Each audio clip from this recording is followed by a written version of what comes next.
Hey, what's up, everybody? My name is CoCo, and you are watching and hopefully listening to ChatterBox Podcast. And I am here with Brianna. Hi, girl. How you doing? So just to ease into it, let's ask a couple of questions that really don't give us any information except for about you.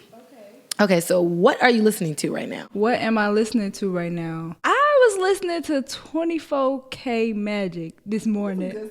That's a good album. Mm-hmm. No, I was listening to the album. That was a good album. It is a good album because it's like you could play it all the way through. And then I had to bump, Jigga Man, you know what I'm saying? Because I needed some motivation. Have you been reading? Have I been reading?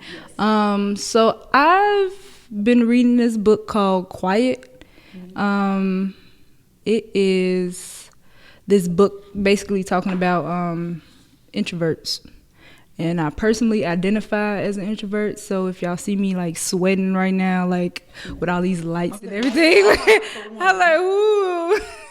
So beware, say be patient with me, okay? But it's basically talking about like how we live in an extroverted world, and basically like how leadership is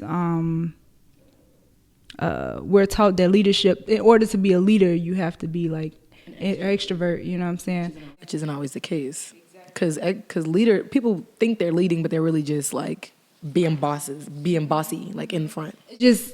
Because you talk loud and like you more outgoing, but like really if you listen to what you're saying, like you not talking about nothing at all, you know what I'm saying? Yeah. So that actually, it's been helping me to be more confident in myself, because I've struggled a lot with the whole leadership thing, and I'd be like, no, that's not for me. Like, you know what I mean? You're a loud person to be called. Yeah. But I always like some way end up in like leadership positions, and I shy away from them, because I'd be like, no, I'll be the person that's like in the background. I do the background work. You know what I'm saying? Mm-hmm. But leadership is a characteristic, not necessarily a position. Which I'm learning it. You know what I'm saying? So yeah. What are you watching? Criminal Minds. That's the best show ever. She will cancel plans to watch this show. I'm like, what's the big idea? So anyway, just to get right into what you actually do, what is your real job title? Okay. Not BAU. Well, I filed on my taxes.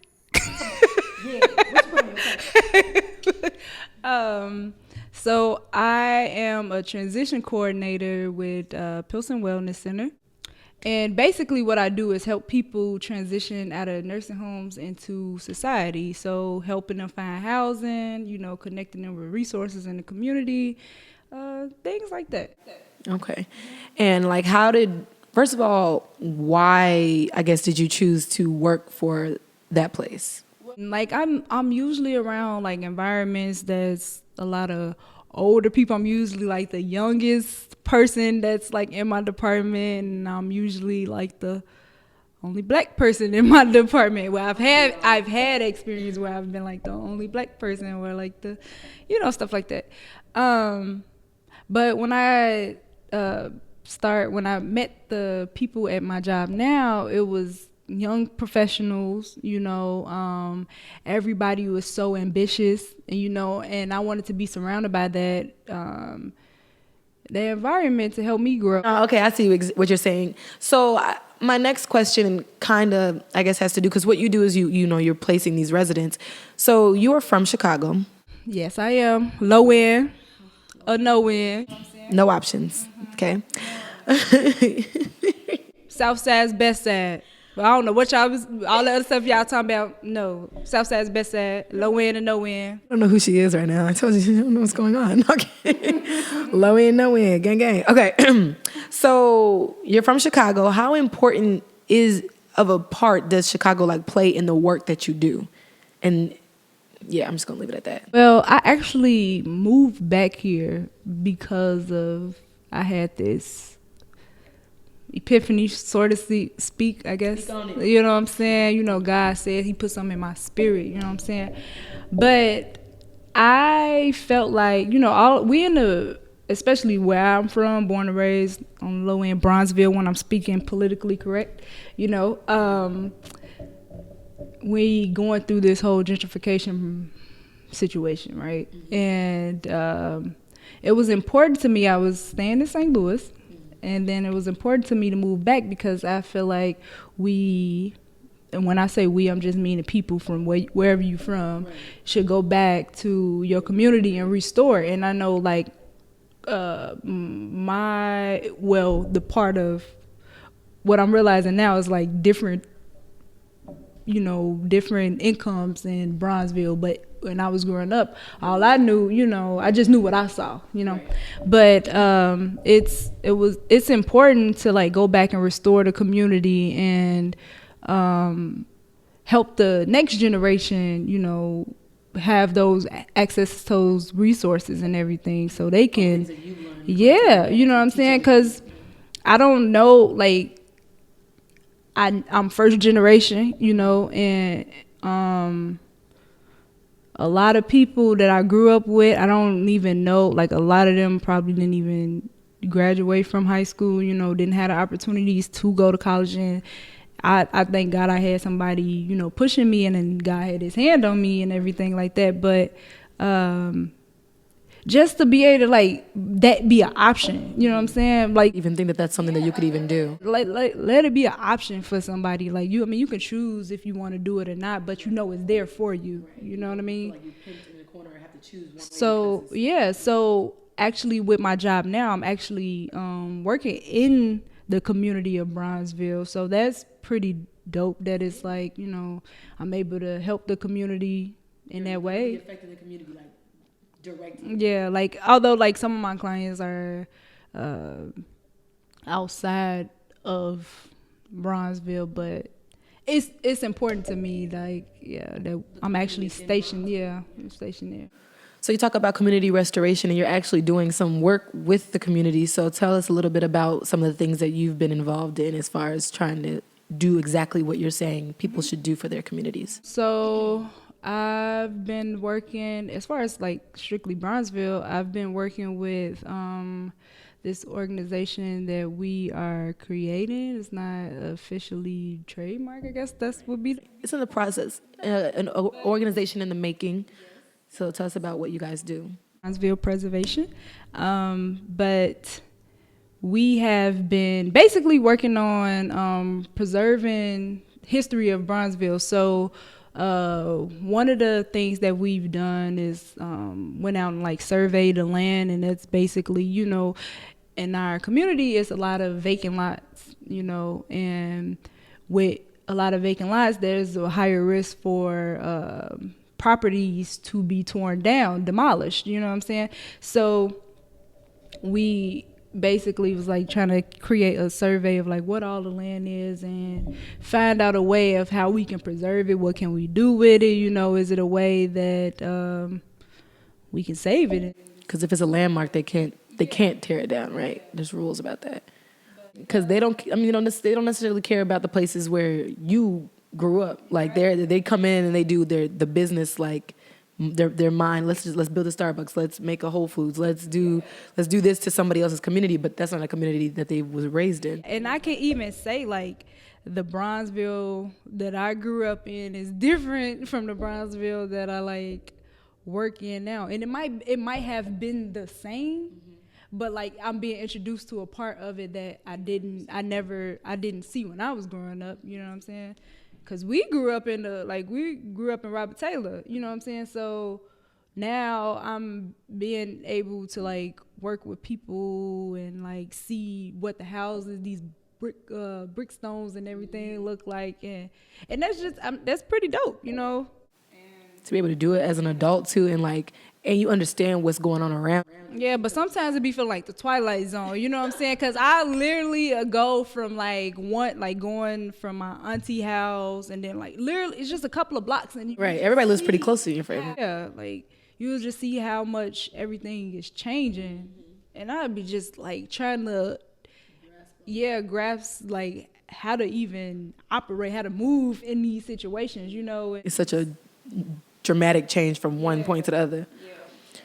So like in Bronzeville, or not even just Bronzeville, but even in like Chicago communities, what do you see as an issue or something that needs to be, I guess, addressed? What is something that needs to be addressed in these communities? From your point of view, From my point of view, I'll say more of a environmental resources, because in a lot of Black communities, a lot of poverty-stricken communities, when you in those communities, you feel it. Yeah, you could, like, when you go there and like go to the different communities in Chicago, you know what community is a predominantly Black community or what. You cross that line, and you be like, And you can see it. And for me, like, a big thing has been the environmental justice, because even in like the back of the yards, like that's a stockyard, and I was like looking up some statistics, and it was saying like how people in those neighborhoods are they die more from like cancer and like asthma and stuff like that. You know what I'm saying? Because it's just easy, put those in minority neighborhoods. they ain't gonna say nothing about it. They don't even know it's there. I can't think of the exact percentage, but it's out there. So that kind of goes into another question that I have for you. You have recently been into sustainability a lot more. So tell us a little bit about what sustainability is and how that affects your community and the space around you, and what you're doing. Mm-hmm. So I just finished up this program. It's called C3. Well, I'm not officially done with it yet because I'm not officially a C3 leader until I actually host my project. So basically, I just got done going through this program, and it's Chicago Conservation Corps. And basically you go through this program where you learn about sustainability, like water preservation, recycling, composting, all these different things to help preserve the land and energy efficiency and stuff like that. So it's important to me, like I was saying, like, especially not even necessarily being in Bronzeville, but even in as far as like recycling and stuff goes, we only doing it at like 9%. It's way too many people here for it to only be 9%. 9%. Like, we're only recycling about 9%. You know what I'm saying? I think it might be up to 11 now. I have to double check. 11, still not good compared to like other cities and everybody like that. And there's way too many people here. For us not to be contributing to recycling and we're actually not making the world that great. That's so messed up. That's so messed up. So what? Tell us about your project. So what you've decided to do as a result of all. For my project with the sustainability, so we have to with C3. In order to officially become a C3 leader, you have to create a project, develop a project. And I actually just submitted my proposal for my project. You know what I'm saying? So my project is my overall project idea is to have a sustainability fair for Bronzeville. And that's just simply to bring education to my community, so people can understand why is this important. My purpose of my project is to bring education, just awareness to the situation. I know we probably have some time to go, before we actually can, make change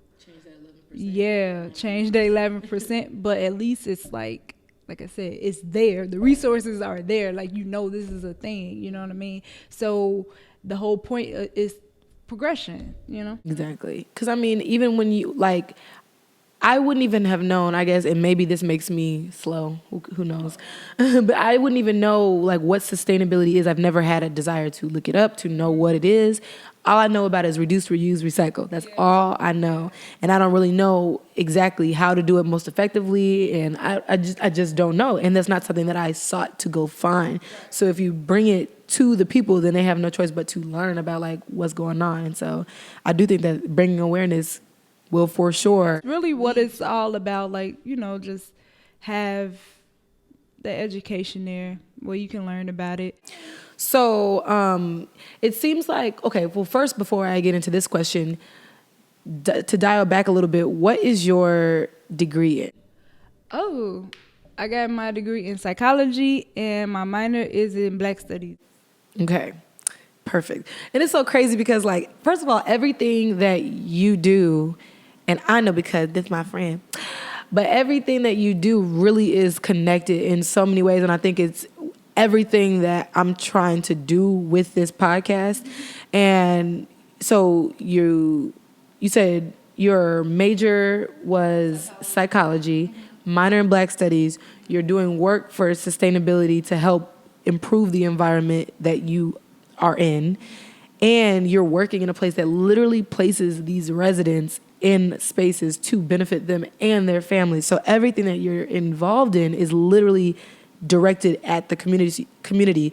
So why, first of all, how important is, I guess, mental health to you, to start there? How important is it? Yes. Very. Very. Next question. I guess I walk right into that one. But like, so why are you even, I guess, intrigued? What made you even choose that major first? Let's start there. Okay. Well, when I first started with choosing psychology, it was kind of shallow, I'll say. Well, when I first got into it, it was because I just noticed what people was bringing to me. Like, a lot of people felt comfortable, like, talking to me and opening. I don't know what it is, but, like, people just feel comfortable and talking to me and everything like that. And I just, you know, but I try to create a safe space for people and, like, a judge-free zone. And, like, I allow anybody to say anything. Like, if you feel like it's something ignorant that you may not know or whatever like that, like, I encourage you, like, to talk to me about whatever. Yeah, like, and I'll correct you, you know what I mean? Like, whatever that is, whatever you feel like that is. So I say, people just tell me, like, I was a good listener and I give good advice, blah, blah, blah. So that was, like, in a more superficial way. But, like, when I start digging a little deeper and learning about it, and I strongly encourage that you self-explore. So, like, I'm able to assist people because I go to certain parts of myself that I feel like can kind of speak to other people. You know what I mean? It makes you more attainable. Like, what you're trying to achieve is more tangible, I guess. It's really about, like, assurance. Like, life is hard. Life is hard. You know what I'm saying? And I know, like, it be some messed up stuff happening to people, you know, and I get it. Like, I understand. I empathize with that, you know, and I just try to be solution based. You know, life is full of problems. What we gonna do about it, you know? And I just try to, like, help people through stuff like that. And because it's not a good thing when you, like, trapped in your mind, and it's not a good place to be. You know what I mean? So I just feel like you want your mind as peaceful as possible, because, I mean, can we go here? We can go here. Okay, because, you know, suicide, right? Wait a minute. Side note. Let me tell y'all. Wait. So, side note.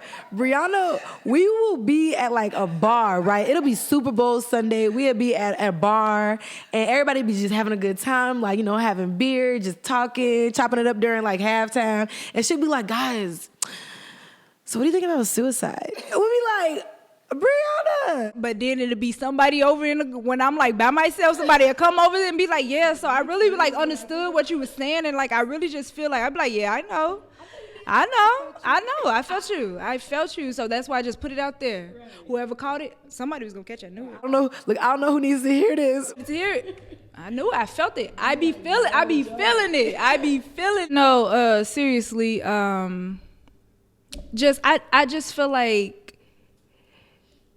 with death, at least this is my beliefs, or this is what I feel. I don't know, because I'm not dead. think so. But I feel like when you die, like ultimately, like you like trapped in that hell is what you like experience. Like if you don't make peace, like I feel like whatever it is that you like just keep disturbing your spirit, I feel like when you die, like that's what hell is. You know what I'm saying? I feel like it's just it's like if you don't learn how to like make peace or like make friends with your demons, like that's hell. Like to me, that's what's hell. You know what I mean? So I just feel like in that space of just making peace, making friends with your demons. I'm like, look, I was talking to one of my co-workers about this, and I just feel like I don't like being around too positive people. I don't like that shit. I don't like that. I don't like that. Like, people who too positive, I don't like that. Because I feel like that's not realistic. Right. Life is fucked up. You know what I'm saying? Yeah, it's not peaches and cream, like, you know what I'm saying? Allow listen, people, allow yourself the space to be human, okay? If you don't feel like talking to somebody, don't talk to them, okay? Like, protect your peace. You know what I'm saying? So I'm like, I allow myself to be sassy when I need to be. Like, I don't care. It's this haircut, y'all. Right. No, for real, because I think that when you fighting, like when you fight it, you're lying. Yes, that's what it is. You're a liar. You're a liar. First of all, you're lying to yourself. Because you don't want to sit here and be like listening to this, like you're lying. You know what I mean? So keep talking. And I'm like, that's just like perpetuating like that whole like internal, like, because you internalize and you like building. You gotta learn how to release. You gotta learn how to release people and learn how to like allow yourself the space to be human. It's okay to mess up. It's okay. You human. We all souls in these bodies. We don't know what we doing. We all just trying to figure it out. Like you just got dropped in a body and like you on earth like just trying to figure it out. Like you don't know. Like and that's okay. And learning and not only that, we were dropped in these bodies, right? And then we were taught how to be in these bodies by other people who was dropped in theirs. Like, they don't know either. They don't. So, like, do what you feel, be mindful, be respectful, be a compassionate, be patient with yourself and with others. Because people don't know, don't take things personally. Everything is a projection of self. That's how I feel. Like, when a lot of people throwing that energy at you, like, just... Cause I'm like, they fighting with some demons and you can just, you know what I'm saying? I guess to even like tie it back into the other things that you're involved in, you talk about, mental health and being self-aware and, protecting your peace and all the things that you can do to become a better person, I guess, mentally. So how, for you personally, I'm gonna get a little personal, like, how did your environment, like the space that you are in and that you grew up in, how did that affect you, do you think, if you're reflecting off of like where you're at now based off of... Where we going, Corinne? How far are we going? Because like, oh my God, where is we going? Okay, one more time. So basically, like, we're talking about, environment, like the actual environment, so like the air and everything like that, and then we're also talking about the things that are going on in the community that you grew up in. So how do you think those things affected you mentally? If you can reflect on, if you're reflecting, how did your environment affect your mindset, your mentality? It put me in survival mode, for sure. Talk about it, okay. It wasn't until, because you don't know what you don't know, you know what I'm saying, until you know that you need to know. Yeah, you don't know. And it wasn't until I went away, I got out of my environment, when I realized, like, what type of mindset it, like, shaped, because I was taught, like, you don't really show too many emotions, love get you killed, all that type of stuff. For real, I was taught like that. And so, like, I was never really expressive type of person, my dad used to always tell me, like, I know my daddy loved me, but he used to be like, I ain't got to tell you I love you because and I picked up on that, you know what I mean? So it wasn't when I started like experiencing relationships with other people, and I don't mean just like romantically, I'm just saying like relationships, when I realized like, oh, this probably not like the most healthiest way to be. Like, I know I'm a very loyal person, you know. I was taught emotional was like a bad thing, you know what I mean? Yeah, but that's because the environment that we grew up in, you know, everybody's like will chew you up and spit you out if you too like if you like too nice to people, if you like, you know what I'm saying, like they gonna think you weak, they take it for weakness. That's how I was raised. That was what that's how my environment taught me to be, you know what I'm saying.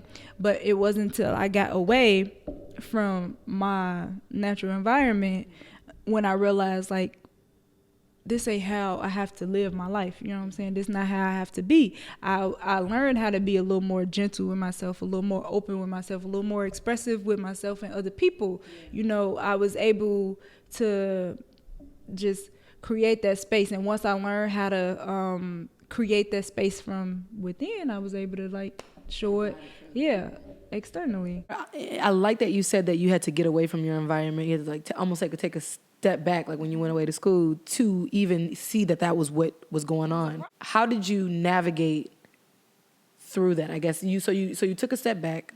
How did you once you took a step back and you saw the things that were wrong, how did you get to a point where you were able to be open and express and be that person?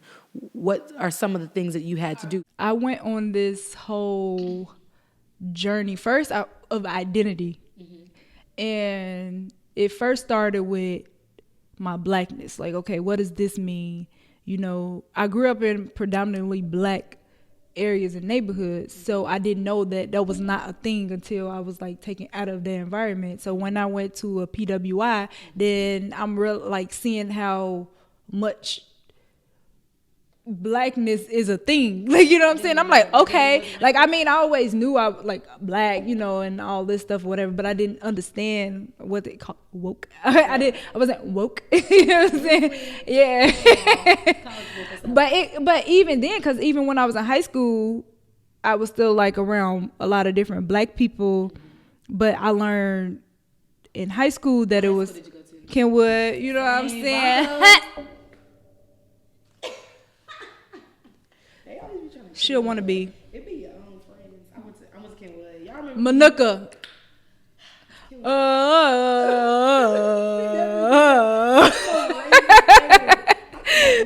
okay. You know what I'm saying? You know what I'm saying?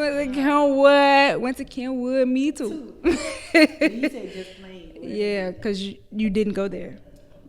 Okay. Anyway, but even when I first went there, I learned that it was a different class of black people. Like, black people wasn't monolithic there. Like, yeah. So then I went out of my environment and I learned about like my blackness and like, okay, this is actually a thing. Like, you know what I mean? And then I went on this whole journey of womanhood. Whoo, Jesus. Look, pending. Whoo, Jesus. That was a struggle. I mean, you know, I have a pretty solid understanding of womanhood for me now and like what that meant, because I grew up around all boys. It was hard. I struggled. Okay, but you know, I struggled. I didn't know how to be a woman. I was like, what does womanhood mean? Like, what does this mean? Like, femininity? I don't know. Like, cause I just told you, like, I always associated femininity with like being emotional, and then I told you emotional was always considered weakness to me. So I was like, I grew up around all guys, and then I constantly hear them like talking about like women in a certain type of way, and I'm like, I don't want to be that. Like, you know what I mean? So like, you know what I mean? So I was like, oh no, like I don't want to do that. Like, I don't want to be that. So I rejected that part of myself until I couldn't no more. Right, because you are. That's exactly what you are. One of the things that you are. Right, becoming B. Her book coming soon. Book coming soon. We got pillars for y'all too. But so like that you said, like in this interview, like you've been saying so many things and I feel like a lot of it ties together, and you talk about like your journey with womanhood and your journey with blackness, because that's exactly like. And your journey with becoming a leader too, because it's like, don't nobody want you to lead like a man, because you're not one. So I want you to lead how you lead. You know what I'm saying? And I think when you like accept that you've tapped into a whole other space of yourself that you wouldn't have ever tapped into had you been trying to lead like a man or somebody else, you know. It has to be your own thing, and I appreciate you for saying that.